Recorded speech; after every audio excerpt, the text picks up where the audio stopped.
أشهد أن لا إله إلا الله وحده لا شريك له وأشهد أن محمدا عبده ورسوله أما بعد فأعوذ بالله من الشيطان الرجيم بسم الله الرحمن الرحيم الحمد لله رب العالمين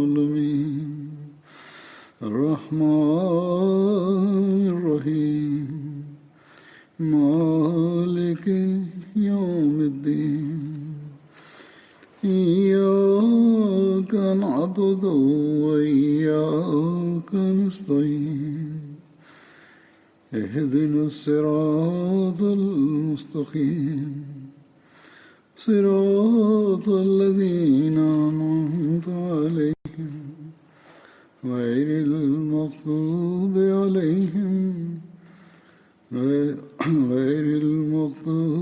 عليهم ولا الضالين.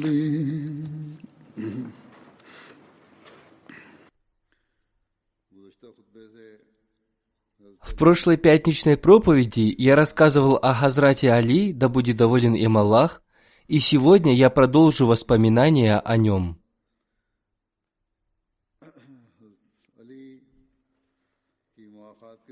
Повествуется, что посланник Аллаха, мир и благословение Аллаха да пребывает с ним, дважды сделал его своим побратимом.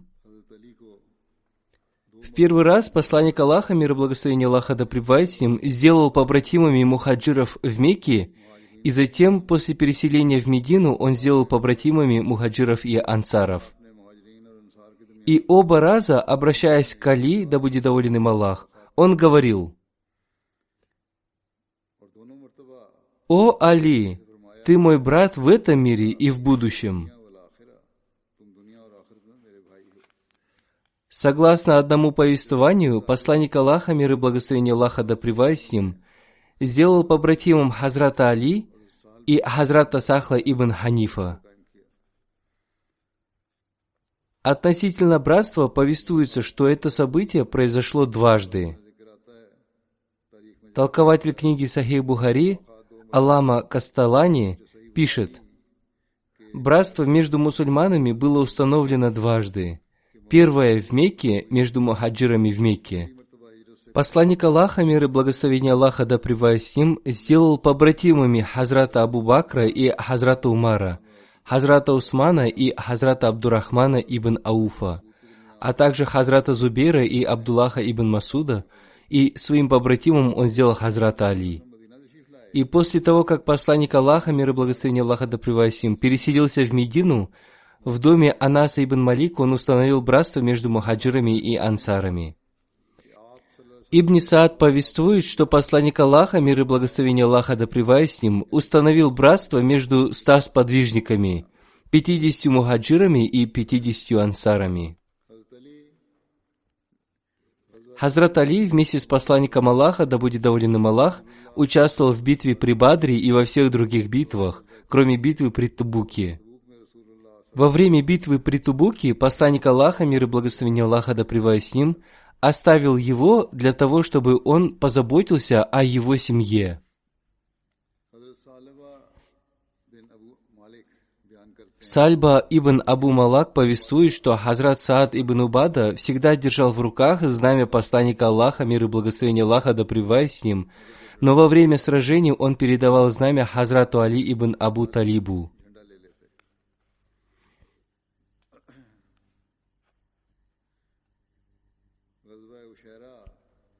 Газават, то есть поход Ушайра, произошел во 2 году по хиджре в месяце Джумадуль-Ула.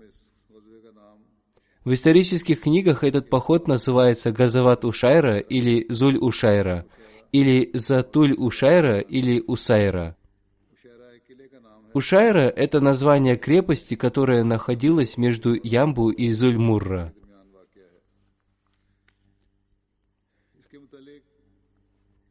Относительно этого похода Хазрат Мирза Башир Ахмад Сахиб написал следующее.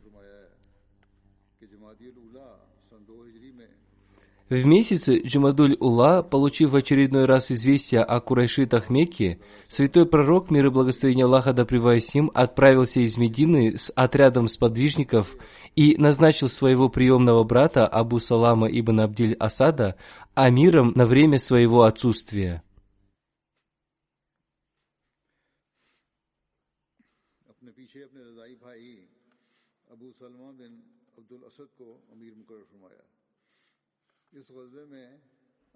В этом походе, совершив много переходов, святой пророк, мир и благословение Аллаха да пребывает с ним, наконец достиг Ушайры, расположенной недалеко от побережья и области Янбу. Хотя битвы с курайшитами не произошло, святой пророк, мир и благословение Аллаха да пребывает с ним, заключил договор с племенем Бану Мудлич на условиях, согласованных с племенем Бану Замра, и затем вернулся. Хазрат Али принял участие и в этом походе, и об этом повествуется также в книге Муснад Ахмада ибн Ханбаля. Амар ибн Ясир рассказывал о том, как он участвовал в этом походе вместе с Али, да будет доволен Аллах ими обоими. Он передает: «Мы вместе с Али участвовали в походе на Ушайру. Когда посланник Аллаха, мир и благословение Аллаха да пребывает с ним, остановился там, мы увидели людей из племени Бану Мудлич, которые работали у принадлежавшего им источника среди пальм. Али сказал мне: «О Абу Яксан, не желаешь ли подойти к этим людям и посмотреть, что они делают?» И мы подошли к ним и смотрели на их работу в течение некоторого времени, после чего нас сморил сон. Мы с Али легли на голой земле под пальмами и уснули. И клянусь Аллахом, нас разбудил только посланник Аллаха, мир и благословение Аллаха да пребывает с ним, слегка дотронувшись до нас ногой, а мы были в пыли из-за того, что спали на голой земле. Тогда посланник Аллаха, мир и благословение Аллаха да пребывает с ним, сказал Али: «О Абу Тураб, о отец пыли», увидев прилипшую к нему пыль. Хазур поясняет: в прошлой пятничной проповеди я рассказывал, что однажды Хазрат Али спал в мечети, и к его одежде прилипла пыль, и поэтому посланник Аллаха, мир и благословение Аллаха да пребывает с ним, назвал его Абу Тураб, отец пыли, и это стало его куньей. Таким образом, посланник Аллаха, мир и благословение Аллаха да пребывает с ним, дважды назвал Хазрата Али Абу Тураб, отец пыли. Я считаю, что впервые он назвал его так во время этого похода, и это было раньше, чем случай, произошедший в мечети.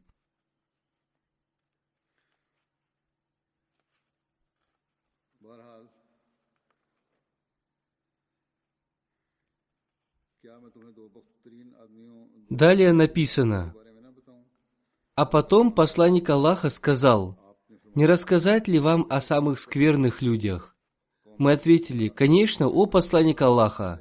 Он сказал: это человек из Самуда по имени Ухеймер, убивший верблюдицу, и тот, кто ударит тебя, о Али.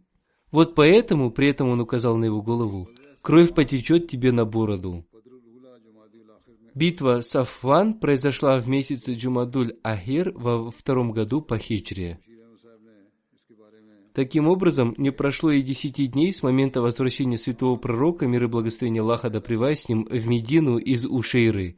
И когда вождь Мекки по имени Курс бин Джабир Фихри очень хитроумно вместе с отрядом курайшитов внезапно совершил набег на пастбище Медины, которое находилось всего в 3 милях от города, и убежали на верблюдах и так далее, принадлежащих мусульманам. Как только святой пророк, мир и благословение Аллаха да пребывает с ним, получил известие об этом, он назначил Зайда бин Хариса своим амиром на время своего отсутствия и отправился в погоню вместе с группой сподвижников. Святой пророк, мир и благословение Аллаха да пребывает с ним, преследовал его, пока он не достиг Сафвана, местности недалеко от Бадра, но ему удалось убежать. Этот поход, Газават, также известен как Газават Бадратуль-Ула. И во время этого похода посланник Аллаха, мир и благословение Аллаха да пребывает с ним, вручил Хазрату Али знамя белого цвета.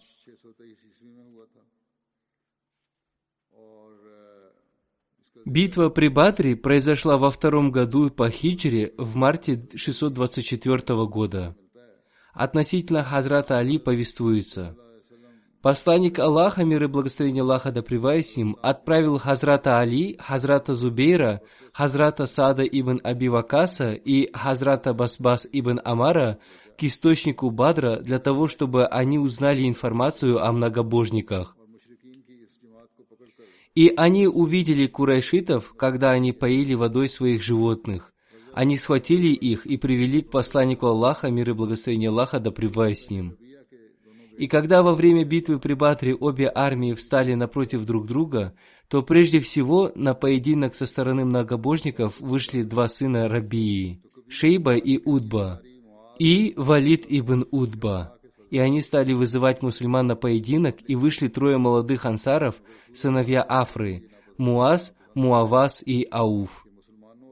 Однако посланник Аллаха, мир и благословение Аллаха да пребывает с ним, не одобрил их выход. Он не хотел, чтобы первыми на поединок с многобожниками вышли сподвижники из числа ансаров. Он хотел, чтобы на поединок вышли сыновья его дяди, и чтобы было проявлено величие его народа. И он приказал ансарам вернуться, и они вернулись в свои ряды. Посланник Аллаха, мир и благословение Аллаха да пребывает с ним, помолился об их благословении. Многобожники сказали: «О Мухаммад, отправь на поединок людей из нашего народа и равных нам». И тогда посланник Аллаха, мир и благословение Аллаха да пребывает с ним, сказал: «О Бану Хашим, сыновья Хашима, встаньте и сражайтесь за ту истину, с которой Всевышний Аллах отправил вашего пророка против тех, которые пришли погасить свет Аллаха».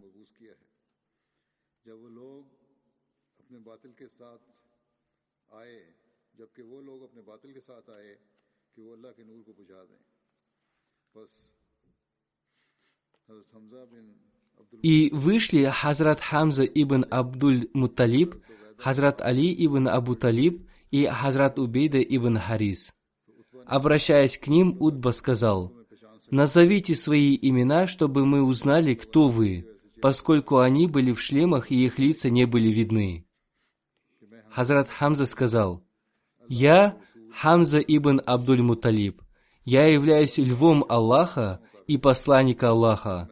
На это Утба сказал: «Да, хороший противник, я являюсь львом ваших противников. А кто эти 2 с тобой?» Хазрат Хамза ответил: «Они Али ибн Абу Талиб и Убейда ибн Харис». Утба сказал: «Да, хорошие противники». Затем, обращаясь к своему сыну Валиду, он сказал: «О Валид, встань!» И между Валидом и Хазратом Али начался поединок, и Хазрат Али убил его. Затем вышел Утба, и на поединок с ним вышел Хазрат Хамза, и Хазрат Хамза убил его. И затем вышел Шейба, и на поединок с ним вышел Хазрат Убейда ибн Харис. Хазрат Убейда в то время был самым пожилым сподвижником посланника Аллаха, мир и благословение Аллаха да пребывает с ним, и Шейба ударил его мечом по ноге, и он получил ранение голени. Хазрат Хамза и Хазрат Али напали на Шейбу и убили его.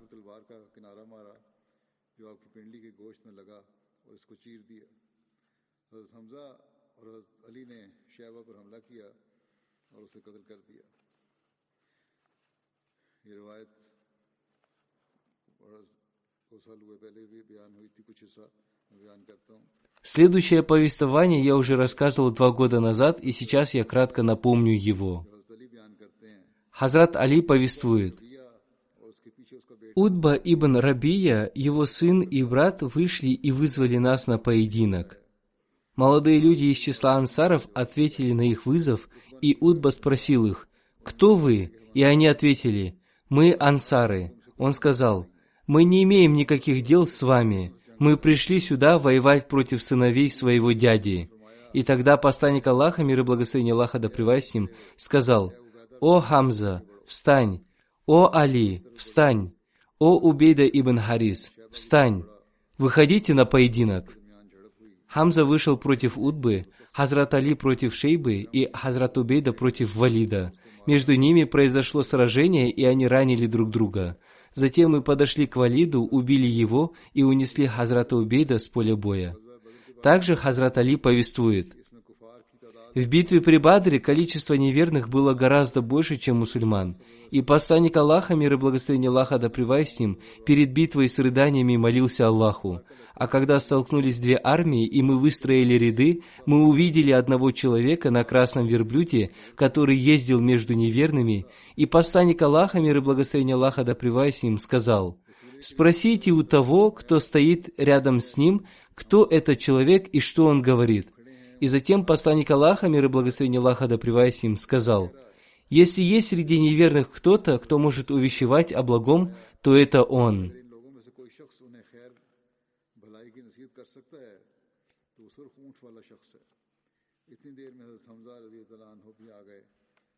В это время Хазрат Хамза подошел к посланнику Аллаха, мир и благословение Аллаха да пребывает с ним, и сообщил ему, что этим человеком является Утба ибн Рабия, и он призывает неверных не воевать, а Абу Джахаль говорит ему: «Ты трус и боишься сражаться». И тогда он ответил Абу Джахлю: «Сегодня ты узнаешь, кто трус», и он вышел на битву. Хазрат Али повествует: Хазрат посланник Аллаха, мир и благословение Аллаха да пребывает с ним, во время битвы при Бадре сказал относительно меня и Хазрата Абу Бакра, что с правой стороны одного из нас сопровождал ангел, Хазрат Джибрииль, и второго ангел Хазрат Микаиль. Хазрат Исрафиль – великий ангел, и он приходит во время сражения и стоит в рядах сражающихся. Хазрат Мирза Башир Ахмад Сахиб, рассказывая о битве при Бадре, написал: Хазрат Али сказал: «Во время сражения я постоянно думал о посланнике Аллаха, мир и благословение Аллаха да пребывает с ним, и я подбегал к его палатке, и каждый раз, когда я подбегал к нему, он находился в состоянии саджда, в земном поклоне, и с рыданиями молился, и я слышал слова его мольбы: «О вечно живой, о самосущий, о вечно живой, о самосущий». И Хазрат Абу Бакр, видя состояние посланника Аллаха, мир и благословение Аллаха да пребывает с ним, также беспокоился о нем. И, обращаясь к нему, он говорил: «Да станут мои родители жертвой за вас. Не беспокойтесь, Всевышний Аллах обязательно исполнит свое обещание». Однако святой пророк, мир и благословение Аллаха да пребывает с ним, продолжал молиться, поскольку опасался того, что некоторые обещания обусловлены условиями.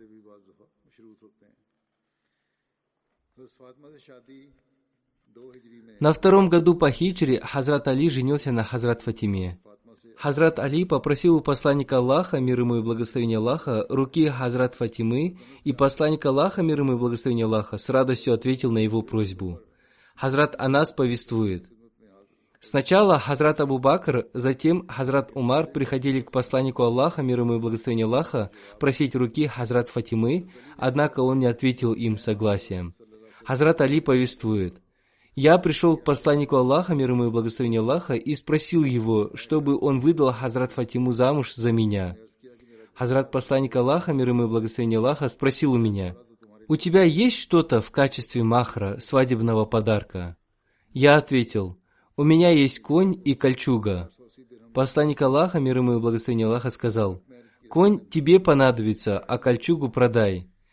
Я продал эту кольчугу за 480 дирхемов и таким образом получил средства для махра, свадебного подарка. Некоторые люди говорят: назначайте любой махр, свадебный подарок для невесты, а давать его или нет, потом посмотрим. Посланник Аллаха, мир ему и благословение Аллаха, сказал: сначала подарите махр.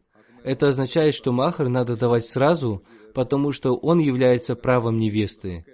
Некоторые люди пишут мне, что они жили счастливой жизнью, но после того, как их жены потребовали у них махр, между ними начались ссоры, и результатом этого стал развод.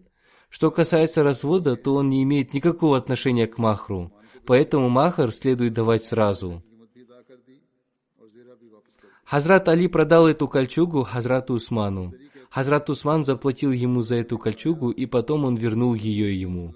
Хазрат Али повествует: «Я принес эти деньги посланнику Аллаха, мир ему и благословение Аллаха, и положил их в подол его рубахи. Часть этих денег посланник Аллаха, мир ему и благословение Аллаха, вручил Билялу и сказал: «Купи на них благовония». И затем он повелел готовить джахез, приданое для своей дочери Хазрат Фатимы, и в качестве приданого ей приготовили кровать и кожаную подушку, внутрь которой положили волокна финиковой пальмы. В другом повествовании рассказывается, что во время сватовства посланник Аллаха, мир ему и благословение Аллаха, обращаясь к Хазрату Али, сказал: «Всевышний Аллах повелел мне сделать это, то есть выдать за тебя замуж свою дочь Фатиму». И после свадьбы посланник Аллаха, мир ему и благословение Аллаха, обращаясь к Хазрату Али, сказал: «Когда придет Фатима, не разговаривай с ней, пока я не приду». Хазрат Фатиму привела Хазрат Умми Айман, и Хазрат Фатима села на одной стороне, а я сидел на противоположной стороне. Пришел посланник Аллаха, мир ему и благословение Аллаха, и спросил: «Где мой брат? Вы выдали свою дочь замуж за своего брата?» Он сказал: «Да», и затем вошел в комнату. Поскольку Хазрат Али не был его родным братом, поэтому можно выдавать дочь замуж за такого двоюродного брата. Затем посланник Аллаха, мир ему и благословение Аллаха, повелел Хазрат Фатиме принести воду, и она принесла чашу с водой. Посланник Аллаха, мир ему и благословение Аллаха, набрал в свой благословенный рот воду, окропил Хазрат Фатиму этой водой и помолился словами: «О Аллах, убереги ее и ее потомство от сатаны отверженного». И затем он сказал ей: «Повернись ко мне другой стороной». И он окропил ее водой между лопатками. И то же самое он сделал и с Хазратом Али. И затем он сказал ему: «Иди к своей жене с именем Аллаха и его благословением». Хазрат Али повествует: посланник Аллаха, мир ему и благословение Аллаха, совершил малое омовение, используя небольшую чашу, и затем он окропил водой меня и Хазрат Фатиму и сказал: «О Аллах, благослови их обоих и благослови их родственные связи». Хазрат Айша и Хазрат Умми Салама повествуют: посланник Аллаха, мир ему и благословение Аллаха, повелел нам подготовить Хазрат Фатиму и привести ее к Хазрату Али. Мы подготовили ее и обмазали ее нежной глиной бадха и приготовили 2 подушки, набитые волокнами финиковой пальмы. Мы приготовили их своими руками. И затем мы приготовили для угощения финики, изюм и сладкую воду. И затем мы взяли жерть и установили ее в одной части комнаты, чтобы повесить на нее одежды и бурдюк с водой. И мы не видели свадьбы лучше, чем свадьбу Хазрат Фатимы. И на следующий день в качестве валимы, свадебного угощения от жениха, был подан хейс. Это блюдо, приготовленное из фиников, масла и сыра. Асма бинт Умейс повествует: это была лучшая валима того времени.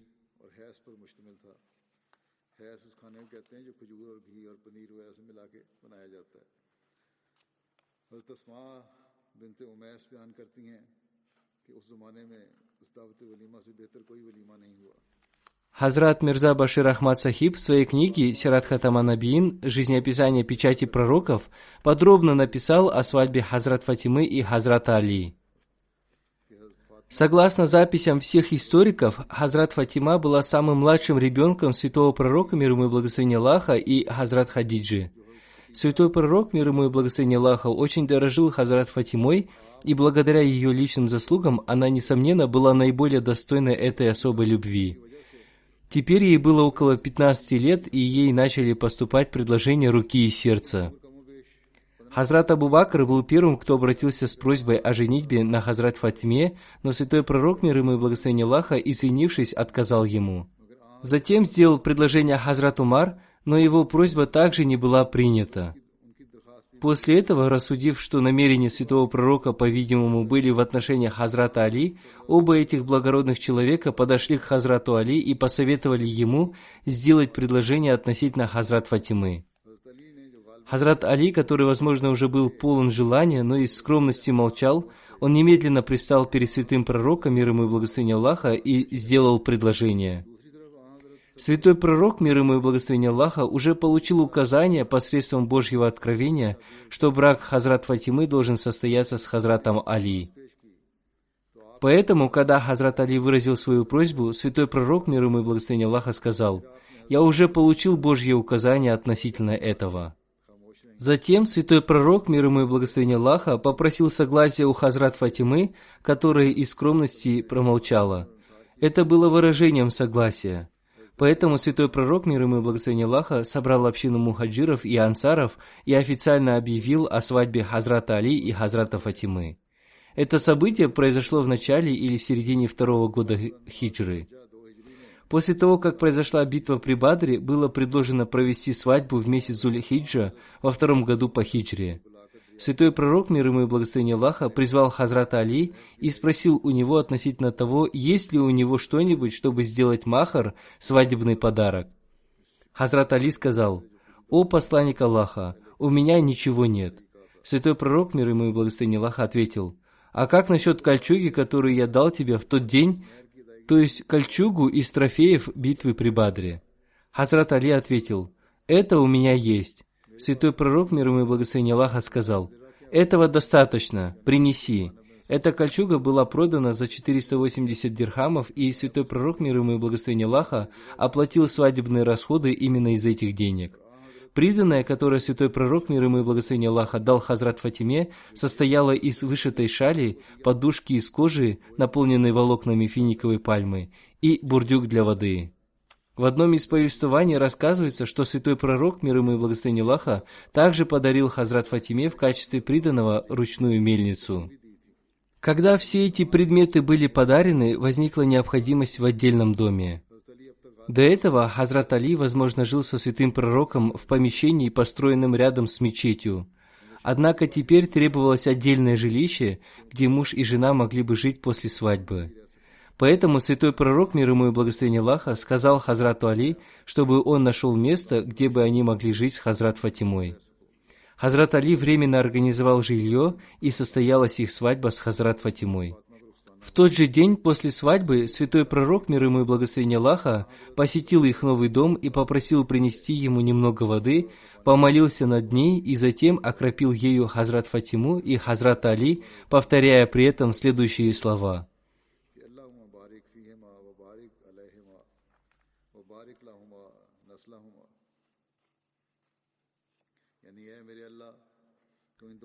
«О мой Аллах, благослови взаимоотношения их обоих, благослови те отношения, которые установлены с другими, и благослови их потомство».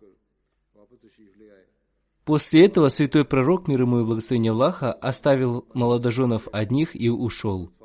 Позже, когда святой пророк, мир ему и благословение Аллаха, пришел навестить Хазрат Фатиму, она сообщила святому пророку, мир ему и благословение Аллаха, что Хариса бин Нуман Ансари владеет несколькими домами, и спросила у него, может ли святой пророк, мир ему и благословение Аллаха, попросить его освободить один из них. Святой пророк, мир ему и благословение Аллаха, сказал: «Он уже освободил для нас столько домов, что мне неудобно требовать от него большего». Так или иначе, когда Хариса узнал об этом, прибежал к святому пророку, мир ему и благословение Аллаха, и сказал: «О посланник Аллаха, все, что у меня есть, принадлежит тебе, мой любимый. Ей-богу, все, что ты принимаешь от меня, приносит мне большую радость, чем то, что остается со мной». Затем этот преданный сподвижник настоял на том, чтобы освободить один из своих домов и подарить его святому пророку, мир ему и благословение Аллаха. После этого Хазрат Али и Хазрат Фатима переехали в этот дом. Хазрат Али и Хазрат Фатима, несмотря на свою бедность, проявляли воздержанность и довольствовались тем, что имеют. Повествуется, что Хазрат Али сказал: однажды Хазрат Фатима жаловалась на то, что на ее руках появились мозоли от ручной мельницы, и когда она узнала, что к посланнику Аллаха, мир ему и благословение Аллаха, привели нескольких пленных, она пришла к нему в дом, но в то время его не было дома, и она рассказала Хазрат Айше о своей просьбе. Когда посланник Аллаха, мир ему и благословение Аллаха, пришел, Хазрат Айша рассказала ему о просьбе Хазрат Фатимы. Далее Хазрат Али повествует: когда к нам пришел посланник Аллаха, мир ему и благословение Аллаха, в это время мы уже легли спать. Мы хотели встать, но он сказал нам: оставайтесь на своих местах. И затем он сел между нами, и я почувствовал холод его ног своей грудью. И затем посланник Аллаха, мир ему и благословение Аллаха, сказал: не сообщить ли вам о том, что лучше того, о чем вы попросили меня? Мы сказали: да, конечно. Когда вы ляжете спать, произнесите 34 раза Аллаху Акбар, 33 раза Субханаллах и 33 раза «Альхамдулиллях». Это лучше для вас, чем иметь слуг. Хазрат Абу Хурайра повествует: Хазрат Фатима пришла к посланнику Аллаха, мир ему и благословение Аллаха, с просьбой дать им слугу и пожаловалась на свои затруднения. Посланник Аллаха, мир ему и благословение Аллаха, сказал ей, что она не получит от него такого слугу. Хазур поясняет: хотя Хазрат Али имел право на получение трофеев, тем не менее посланник Аллаха, мир ему и благословение Аллаха, не выделил им части трофеев. Однако посланник Аллаха, мир ему и благословение Аллаха, сказал им: «Не сообщить ли мне вам о том, что лучше слуги? Когда ляжете спать, то 33 раза произнесите Субханаллах, 33 раза Альхамдулиллях и 34 раза Аллаху Акбар». Хазрат Обетованный Реформатор, рассказывая об этом событии из жизни посланника Аллаха, мир ему и благословение Аллаха, сказал: в хадисе Бухари упоминается о том, что Хазрат Фатима жаловалась о своей боли от ручной мельницы, и в то время к посланнику Аллаха, мир ему и благословение Аллаха, привели несколько слуг, и она пошла к посланнику Аллаха, мир ему и благословение Аллаха, но его не было дома. Она передала свою просьбу посланнику Аллаха, мир ему и благословение Аллаха, через Хазрат Айшу и ушла. Когда посланник Аллаха, мир ему и благословение Аллаха, пришел домой, Хазрат Айша сообщила ему о просьбе Хазрат Фатимы. Услышав это, посланник Аллаха, мир ему и благословение Аллаха, пошел к ним, в то время они уже легли спать. Увидев посланника Аллаха, мир ему и благословение Аллаха, они хотели встать, но посланник Аллаха, мир ему и благословение Аллаха, сказал: «Оставайтесь на своих местах». И затем он сел между ними, и Хазрат Али ощутил холод его ног своей грудью. И затем посланник Аллаха сказал: «Не сообщить ли мне вам о том, что лучше для того, о чем вы попросили меня?» Мы сказали: «Да, конечно». Он сказал: «Когда вы ляжете спать, произнесите 34 раза Аллаху Акбар, 33 раза Субханаллах и 33 раза Альхамдулиллях. Это лучше для вас, чем иметь слуг». Хазрат Обетованный Реформатор сказал: из этого повествования мы узнаем о том, насколько осторожно относился пророк Аллаха, мир ему и благословение Аллаха, к раздаче трофеев. Несмотря на то, что Хазрат Фатима нуждалась в слуге, поскольку она испытывала боль из-за ручной мельницы, тем не менее, посланник Аллаха, мир ему и благословение Аллаха, не выделил ей слугу. Напротив, он призвал их к вознесению мольбы и обратил их внимание ко Всевышнему Аллаху. Он мог дать Хазрат Фатиме слугу, потому что трофеи прибыли к нему, чтобы он раздал их между сподвижниками, и Хазрат Али и Хазрат Фатима имели на это право. Однако посланник Аллаха, мир ему и благословение Аллаха, поступил с осторожностью, и он не пожелал выделять части трофеев своим родственникам, поскольку вполне возможно, люди и правители могли это понять как то, что им разрешено использовать для себя средства из общей казны. И поэтому, проявляя дальновидность, он не выделил Хазрат Фатиме слугу, хотя их раздача происходила по его усмотрению. Здесь также следует вспомнить, что Всевышний Аллах назначил определенную часть трофеев для него и его родственников, и он расходовал из них на себя и своих родственников. Однако он не расходовал до тех пор, пока не получал предназначенную для него и его родственников долю из трофеев. Есть ли в мире пример такого правителя, который так сохраняет общую казну? И если есть такой пример, то его можно найти только из числа его последователей. И в других религиях нет таких примеров. Хазрат Али ибн Абу Талиб повествует: «Однажды посланник Аллаха, мир ему и благословение Аллаха, пришел ночью ко мне и своей дочери Хазрат Фатиме, и, обращаясь к нам, он спросил: «Разве вы не совершаете молитву?» Я сказал ему: «О посланник Аллаха, наши души находятся в руках Всевышнего Аллаха, и Он будет нас тогда, когда Он пожелает». Услышав этот мой ответ, посланник Аллаха, мир ему и благословение Аллаха, ничего не ответив мне, пошел домой. Хазур поясняет: здесь речь идет о молитве тахаджуд. Хазрат Али сказал: «Всевышний Аллах будет нас тогда, когда Он пожелает, и тогда мы совершаем намаз». Посланник Аллаха, мир ему и благословение Аллаха, ничего не сказал на это и ушел к себе. Далее Хазрат Али повествует: когда посланник Аллаха, мир ему и благословение Аллаха, возвращался, ударяя себя по бедрам, он произнес следующие слова: «Человек наибольший из всего сущего спорщик». Вспоминая это событие, Хазрат Обетованный Реформатор сказал: Однажды посланник Аллаха, мир ему и благословение Аллаха, ночью пришел в дом своего зятя, Хазрат Али, и своей дочери Хазрат Фатимы, и спросил у них: «Разве вы не совершаете намаз тахаджуд?» Хазур поясняет: это тот намаз, который совершается около середины ночи. Хазрат Али сказал: «О посланник Аллаха, мы стараемся совершать его, однако иногда, согласно желанию Аллаха, наши глаза не открываются, и мы не совершаем этот намаз».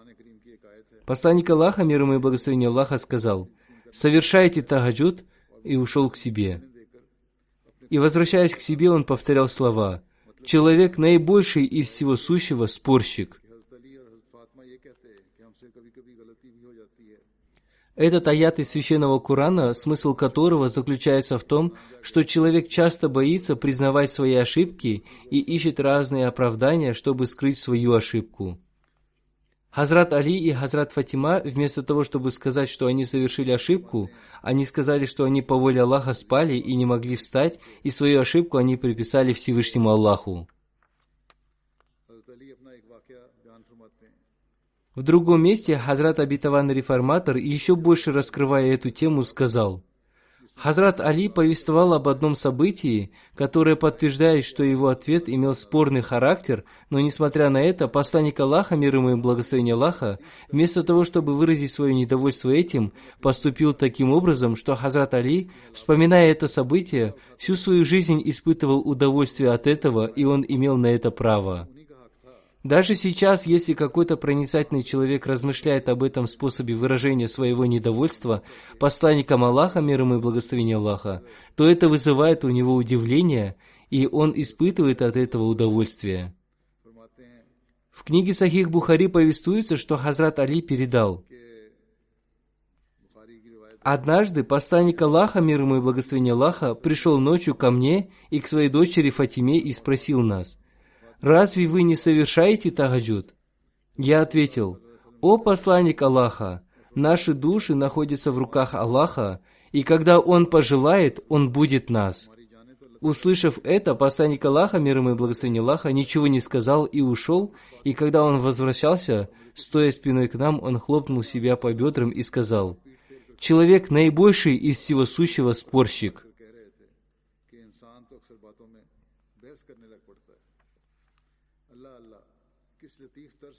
Субханаллах, пречист Аллах! Каким наилучшим образом он объяснил Хазрату Али, что он не должен был так отвечать? Если бы это был какой-то другой человек вместо посланника Аллаха, мир ему и благословение Аллаха, то он начал бы спор. Этим посланник Аллаха, мир ему и благословение Аллаха, дал ему понять, что он не должен был так отвечать, отвергая его слова, учитывая статус посланника Аллаха, мир ему и благословение Аллаха. Другой человек мог бы как минимум начать спор относительно того, что человек находится во власти Аллаха, и если он пожелает что-либо, то он даст возможность делать это. Например, если он пожелает, чтобы человек совершил намаз, он даст ему возможность сделать это. И он также сказал бы, что вопрос принуждения противоречит Священному Корану. Однако посланник Аллаха отстранился от этих двух способов выражения недовольства и спора, чтобы сообщить Хазрату Али о его ошибке. Напротив, он отошел в сторону и выразил свое удивление его ответом, произнося слова: «Человек, наибольший из всего сущего, спорщик». То есть он дал ему понять, что человек является удивительным существом, что в каждом поступке он находит для себя соответствующее оправдание и начинает спорить. Поистине, эти слова посланника Аллаха, мир ему и благословение Аллаха, содержат в себе столько пользы, сколько не имеют 100 споров, они не имеют даже 1/10 этой пользы. Из этого хадиса мы узнаем много аспектов высокой нравственности посланника Аллаха, мир ему и благословение Аллаха. Хазрат Обетованный Реформатор сказал: во-первых, мы узнаем о том, как он заботился о вере своих близких, он даже по ночам приходил к ним. Есть много людей, которые сами являются добродетельными и учат других добродетелей, а духовное состояние их домов плохое. В них нет силы для исправления своих домочадцев. Относительно таких людей есть пословица: «Под светильником всегда темно». То есть эти люди освещают других подобно светильнику, в то время как под светильником остается темно, то есть их домочадцы не получают никакой пользы от этого света. Однако посланник Аллаха, мир ему и благословение Аллаха, заботился о том, чтобы его свет освещал его близких, и он прилагал для этого усилия. Воспитание своих близких является наилучшей чертой характера, и если бы в нем не было этого, то его нравственность лишилась бы этой драгоценности. Во-вторых, мы узнаем из этого хадиса, что посланник Аллаха, мир ему и благословение Аллаха, был абсолютно убежден в учении, которое он принес миру, и ни одно мгновение он не сомневался в этом. Некоторые люди выдвигают обвинения в том, что, упаси Аллах, он начал это дело для того, чтобы обмануть людей и установить свою власть над ними, и он не получал никаких откровений. Нет, напротив, посланник Аллаха, мир ему и благословение Аллаха, настолько сильно был убежден в сердце в своей пророческой миссии, что подобного примера невозможно найти в мире. Допустим, что днем среди людей он притворно демонстрировал свою истинность, но в таком случае невозможно понять, почему он ночью приходил к своей дочери и зятю и спрашивал у них, совершают ли они ночное богослужение. То богослужение, которое не является обязательным, и совершение этого богослужения оставлено на усмотрение верующих в зависимости от их обстоятельств, поскольку оно совершается ночью.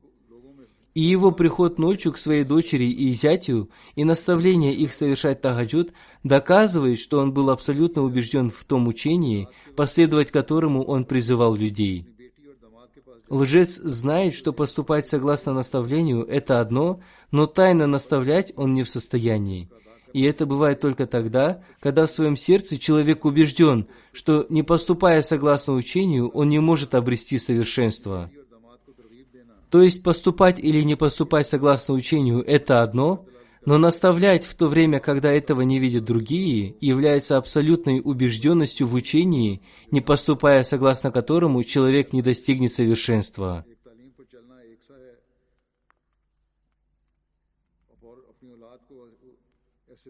И в-третьих, я рассказал об этом событии для того, чтобы показать, что посланник Аллаха, мир ему и благословение Аллаха, в каждом деле проявлял большое терпение.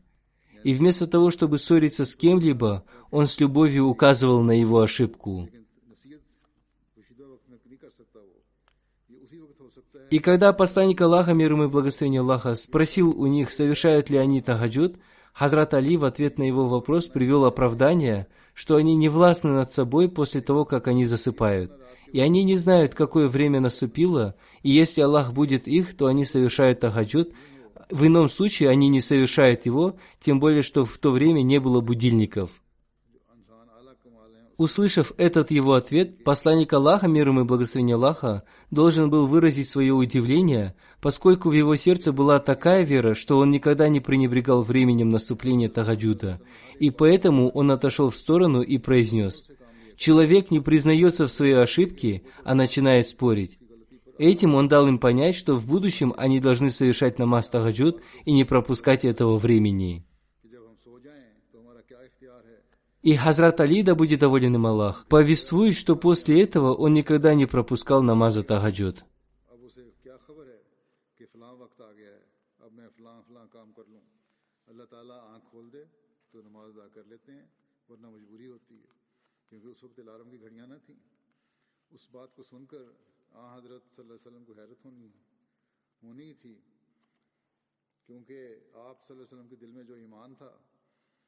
वो कभी आपको ऐसा गाफिल ना होने देता था कि तहज्जुद का वक्त गुजर जाए और आपको खबर ना हो।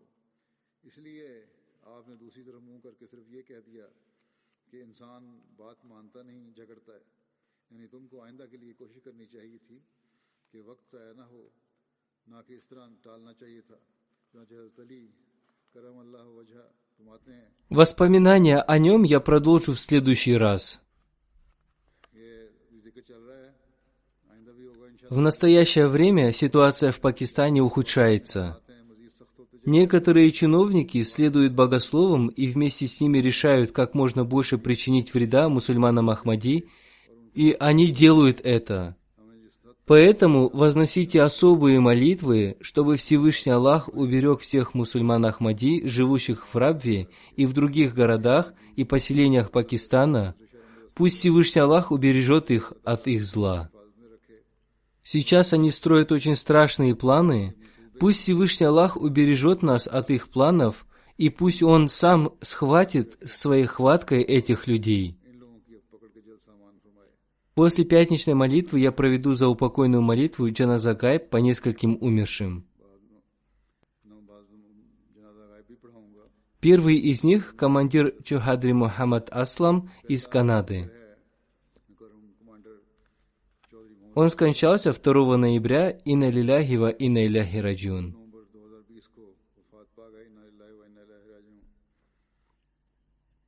Он родился в 1929 году в городе Гуджравала. Там же он окончил среднюю школу, заняв первое место среди всех учеников.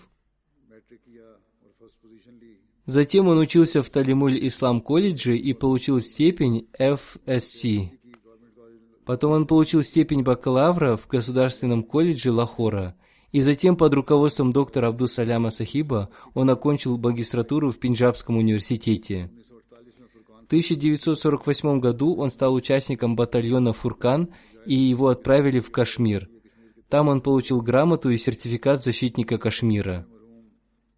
С 1955 года он начал служить во флоте Пакистана, и он получил возможность служить на следующих должностях: директор военно-морской академии Пакистана, заместитель председателя межведомственной отборочной комиссии в городе Кохат, заместитель директора службы обучения военно-морских сил в штабе МВФ в Исламабаде. Он служил на этих ключевых должностях, и также он играл главную роль в создании новых школ МВФ в образовательном секторе и в создании университета МВФ Пакистана. После выхода в отставку он переселился в Канаду, и временно на 1 год он посвятил себя служению общине в миссионерском доме. В 1993 году он написал письмо 4-му халифу обетованного Мессии с просьбой принять его постоянный вакф, посвящение, и он принял его вакф. И таким образом он в течение 28 лет служил общине на разных должностях. Он служил на должности секретаря имущества общины, секретаря офиса по брачным делам, дополнительного секретаря по созданию новых миссионерских центров и помощника директора гомеопатической клиники. Покойный был очень смиренным, кротким и мягким в беседах, с каждым он общался с добротой, регулярно совершал молитвы, безгранично любил Ахмадийский халифат. После своего посвящения каждое мгновение своей жизни он потратил на служение общине. Последние дни своей жизни он болел, но когда он чувствовал себя лучше, он приходил в центр общины. Одним словом, он до последнего вздоха служил общине. Он оставил супругу и 3 сыновей. Пусть Всевышний Аллах помилует и простит его, и пусть его добродетели продолжатся в его детях. Его невестка Нусрат Джахан написала: «Мой свекр был добрым, милосердным и добродетельным человеком. Он с полной верой выполнял свои обязанности, посвятившего свою жизнь служению религии. Он был идеальным мужем и идеальным отцом. И до самой смерти он оставлял своих детей поддерживать прочную связь с Богом и общиной и регулярно совершать молитвы, и он сам всю свою жизнь регулярно совершал молитву Тахаджуд и 5-кратные молитвы. Вторая джаназа будет совершена по Шахине Камар Сахибе, жене Камар Ахада Шафика. Ее муж работает водителем в Назарти Улия. Шахина Камар Сахиба и ее сын Самар Ахмад Камар погибли 12 ноября в 13:15 дня в автокатастрофе. Инна лилляхи ва инна иляйхи раджиун. Ей было 38 лет, а ее сыну 17. Она оставила своего мужа, 2 дочерей, 1 сына и 3 братьев. Ее дочь пишет: «Моя мать была очень добродетельной женщиной и всегда наставляла нас совершать добродетели, и всегда была первой в совершении добродетелей. Она всем делилась со мной и была моим лучшим другом. Она с большим интересом совершала дела общины и всегда была готова служить общине. И несмотря на недостаточное образование, она очень хорошо воспитывала своих детей и вела домашние дела. Об этом же написал и ее муж». Самар Ахмад Камар, сын Камара Ахмада, погиб вместе со своей матерью в автокатастрофе. Он учился на первом курсе Талимуль-Ислам колледжа, и по милости Аллаха он хорошо учился и активно участвовал в делах общины и с большим желанием выполнял обязанности охранника. И когда его призывал глава молодежной организации общины, он всегда с радостью отзывался. Его отец написал: «Иногда мне приходилось в течение 3-4 дней находиться в отъезде, и он всегда говорил мне: «Папа, вам не следует беспокоиться, я сам присмотрю за всем, выполняйте свои обязанности». Он действительно был очень ответственным ребенком. Его старшая сестра Самрин пишет: «Мой брат был очень хорошим человеком. Он никогда не гневался, и даже если я ругала его, он не обижался и не сердился. Он относился ко всем сестрам и братьям с любовью. Об этом же написали его брат и сестры.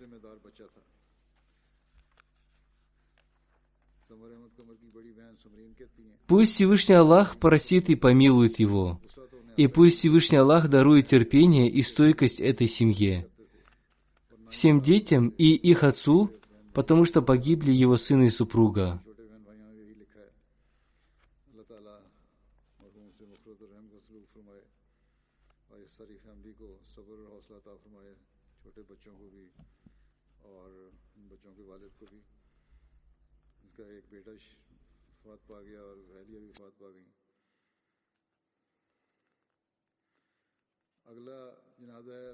Следующая джаназа будет прочитана по Саиде Афзал Кохар Сахибе, жене мученика Мухаммада Афзала Кохара и матери мученика Ашрафа Махуда Кохара. То есть ее муж и сын стали мучениками. Она скончалась 12 сентября в Канаде. Инна лилляхи ва инна иляхи раджун. После мученической смерти мужа и сына она находилась в очень трудном положении, но она с большим терпением и мужеством перенесла все трудности и с честью прожила свою жизнь и никогда ни о чем не жаловалась. Она выполнила свою обязанность и выдала замуж 3 своих дочерей. Ей также пришлось пережить внезапную смерть своего молодого сына Асифа Махмуда Кохара, и в это время она также проявила терпение. Она с любовью относилась ко всем своим родственникам, проявляла гостеприимство, заботилась о бедных, с любовью, уважением и убежденностью относилась к Ахмадийскому халифату. Она активно откликалась на все призывы общины. Всю свою жизнь она раздавала милостыню и совершала другие пожертвования от имени своих покойных предков, родителей, мужа, сына и других родственников. Ее родители, отец Мирза Фазл Карим Сахиб и мать Сугра Бигам Сахиба были людьми, преданными исламу и ахмадийской мусульманской общине. Она была старшей сестрой Мирзы Муджиб Ахмада Сахиба и Мирзы Фазлур Рахман Сахиба из Ист-Лондона. И она также была старшей невесткой Мубарак Кохар Сахиба из Лахора и старшей тетей по матери Мубарак Сидика Сахиба. По милости Всевышнего Аллаха покойная была Мусия. Она оставила сына Биляла Ахмада Кохара и 3 дочерей. Их имена Таиба Курейши, Тахира Маджид и Самина Кохар. Пусть Всевышний Аллах возвысит степени покойной в раю, простит ее и смилуется над ней, и пусть ее дети продолжат совершать добродетели своей матери. Аминь.